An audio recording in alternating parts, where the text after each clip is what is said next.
Welcome to the Soulful Success Podcast, where we're redefining what it means to live, lead, and succeed.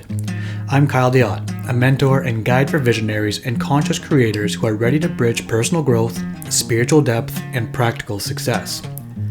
Each week, I'll share honest conversations and grounded insights to help you elevate your life, not by doing more, but by becoming more of who you truly are. This is where ambition meets alignment, and where the next evolution of success begins. Welcome to Soulful Success.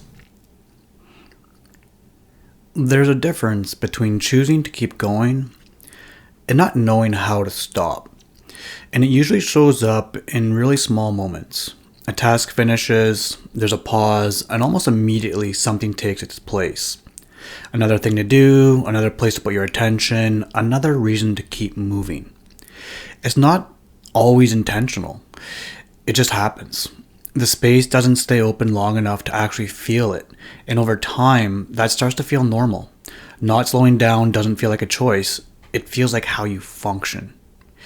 If you've ever noticed that the moment things get quiet, you instinctively fill it, or that stopping feels harder than continuing even when nothing is even required of you, this episode is for you. What I want to sit with today is why, for some people, stopping doesn't feel like rest, it feels unsafe. Now, I want to be clear, this is not about laziness or avoiding effort.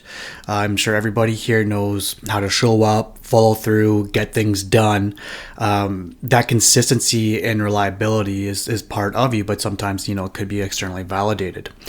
And some people don't resist slowing down because they lack the discipline. They resist it because it doesn't feel safe to stop. And so they get caught up in the pattern of continuous motion. And that helps them move from one task to another, a goal or milestone, directly to the next. And there's little or no space for pausing, reflecting, or acknowledging. It's just on to the next one. You reach that goal, what's the next goal? We don't take the time to stop, reflect, honor the goal we just achieved. It's just on to the next. And sometimes this might be because slowing down does not feel neutral in your system. So it can be experienced in a few different ways. For some, stillness is not experienced as rest. It's experienced as discomfort. And for others, rest is not interpreted as recovery. It's interpreted as wasted time. And so if we're looking at it from this lens, then of course we're not going to be able to honor and value what we're going to be able to get out of the rest. And it's going to create this continuous pattern of moving without that internal or that little gap there to help reset and just kind of acknowledge what we've accomplished so far. And so what this really begins to create for people is that their movement, their action, the keep going, the do reinforces who they believe they are and how they develop their self-worth and their value. And so when this stillness is introduced in that space, they begin to start to question their identity. So when they maintain that stability of going, they're able to continue the stability of their identity of who they are. But the moment that we take time to slow down and to rest, then that starts to introduce uncertainty. And so this is a subtle pattern, because from the outside, it looks like discipline, but internally it feels like the inability to stop. So most people assume that the issue is time management, when the deeper issue is how they derive their sense of value, right? So at the surface level, we're trying to justify, rationalize. The surface level language may seem practical and reasonable. I don't have time. There's too much to do. People rely on me. So really, when people are looking at it from this angle, the problem appears to be prioritization or overcommitment. It just appears as if they simply need to organize their time more effectively, and that if rest is delayed, it's just being delayed, it's not being avoided because they just have so much other things to do, so they'll rest when they have time. But underneath, the time is not neutral because time becomes a measure of usefulness. Time becomes a measure of contribution.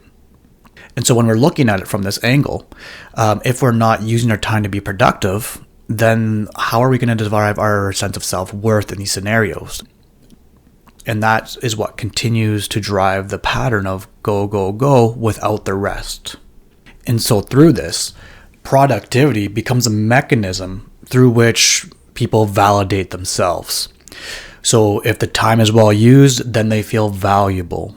If the time is not used, quote unquote, productively, then they feel like they're wasting time, they're wasting themselves. They could have been doing something more with that time, right? And so some things you might hear yourself or others saying in these kind of situations, I need to stay on top of things. I can't slow down right now. There's always something that needs to get done. Now, as these may sound logical, justified, remember, these are just ideas, or what I sometimes can call excuses, to continue the pattern. So when we're believing these narratives, we are prioritizing things that may not need to be as high on our priority list. As an example, maybe the dishes need to get done from dinner. Absolutely, I totally get that. I like to have a clean kitchen, but hey, if they don't get done today and you have to do them in the morning tomorrow, life is still going to go on, right? So it's in these moments where we're latching onto something that is like, what's the real importance of this right now?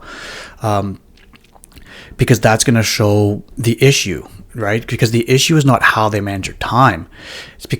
It's how the issue that time has become tied to their sense of worth and what they're doing. And if they're not doing, then they're not achieving. And then so what this really turns into is that staying busy is not about getting more done. It's about protecting a sense of worth that depends on doing. And so when you stop, there's an immediate shift in how you experience yourself. Because without that production, without that sense of accomplishment through the production, there's no reference point for value or self-worth. And so the absence of output creates internal instability.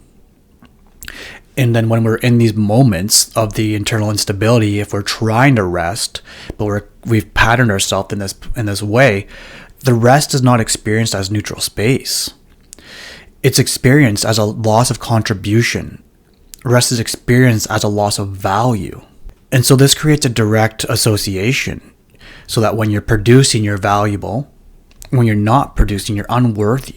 And so staying course and with staying busy becomes a way to regulate that experience.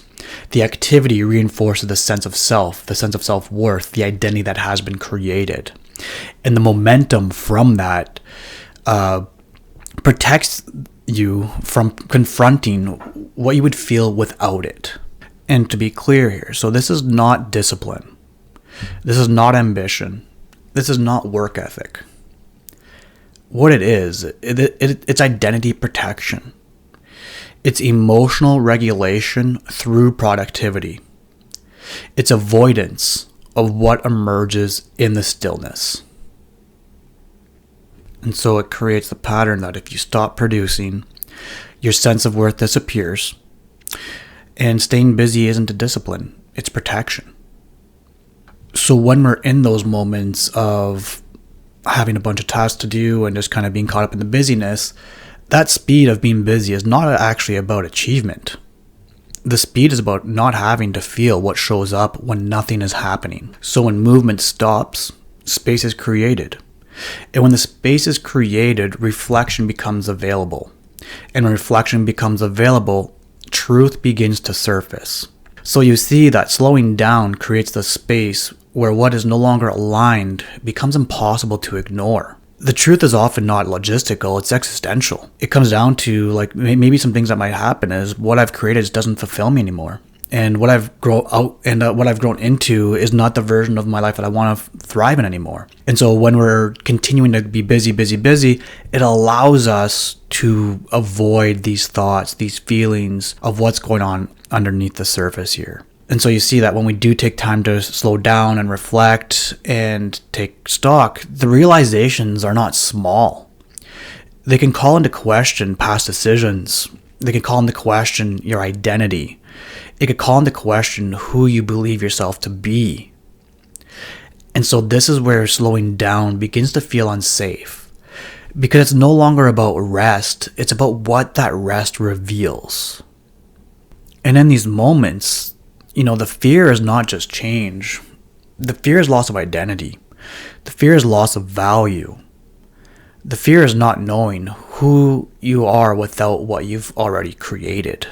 And so you can see over time that we develop this pattern as a protection mechanism to protect the identity of who we've created throughout our past decisions and where we're moving into. And if we don't take time to slow down, rest, reflect, then we may continue on a path that we had started years ago, but it may slightly not be in full alignment anymore because you've changed. So I want you to remember that slowing down doesn't create the problem. It reveals it. And it might reveal that what you built might still be working, but it doesn't mean that it actually fits who you are now or who you're growing into. And so the staying busy really allows you to maintain the identity you've created. And slowing down forces you to confront whether that identity is still true. And so in your day-to-day life, when you're noticing that you're on to the next, you're just doing one task to another, not taking time to rest or any downtime because it feels uncomfortable, find the time that when you can rest, or if you can do that, to ask yourself, what is this discomfort? Right? What is this feeling I'm feeling? Because that's where the gold lies. That's where you want to examine to understand why you're continuing this pattern of busy, busy, busy and not allowing yourself to rest and reflect. So remember, slowing down doesn't create the problem. It reveals what you no longer want to ignore. I hope you have a great rest of your day. Before you go, I want to invite you to slow down for a moment and notice what stood out for you in this episode. There's nothing to do with it, no insight to apply, no conclusion to reach. Just notice what stayed with you. A phrase, a feeling, or a moment that felt familiar in your body. Sometimes the most important shifts don't happen through action, but through allowing something to be seen and felt. Thanks for taking this time for yourself. I'll see you next time.